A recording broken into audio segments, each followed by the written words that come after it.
In the early days of the pandemic, you may have remembered the word resilience was used over and over again.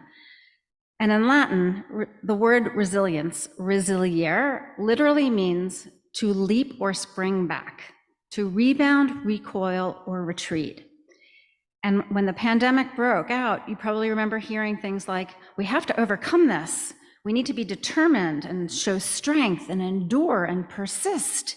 Spring back. And I remember one day, it was May of 2020. I was living in New York City, the height of the pandemic, where I lived at the time. And I was on a Zoom call with my dear friend, Rimi Chakraborty. And we had decided to schedule weekly Zoom calls to just check in and see how we were doing.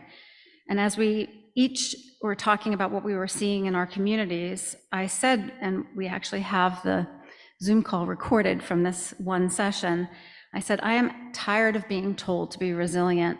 We cannot spring back from this. Resilience is just not enough. We need something more now. We need to be rootzilient. So here we are in 2023, 3 years into this pandemic. We have threat of world wars, climate catastrophe. We have had our share of challenges. And many of these events could have made us stronger, but instead of growing deeper and stronger roots, many of us are simply toppling over and being swept away. We're exhausted. We have depleted our what we call surge capacity, which is what enables us to survive short-term crises.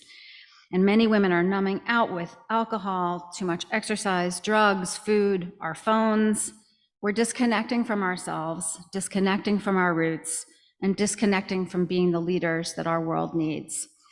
So with all of these challenges that we face, today's leaders need a way to lead with impact and purpose without burning out and without destroying our health. We need something more. And I knew from my own life experience that I needed something more than resilience to ground me.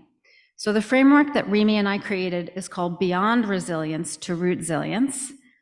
And it's inspired by ancient teachings and modern science, and it combines 3 key branches: conscious leadership with exercises and practices, healing foods, and mind-body integration. During the lockdown, when everybody was on Zoom, Rimi and I taught our framework several times online. And in 2022, we decided to codify it into the book that's coming out this winter. And in the book and in our courses, we teach how to recognize your unique signs of ease and dis-ease before you get thrown out of balance, before you get stretched, and before you end up battling some sort of disease or just give up on your hopes and dreams.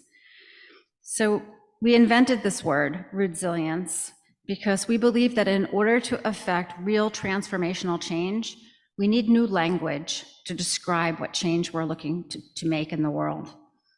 And so our new word teaches us how to be grounded, rooted, and able to respond to stressors from a place of stability rather than being stretched to our limits.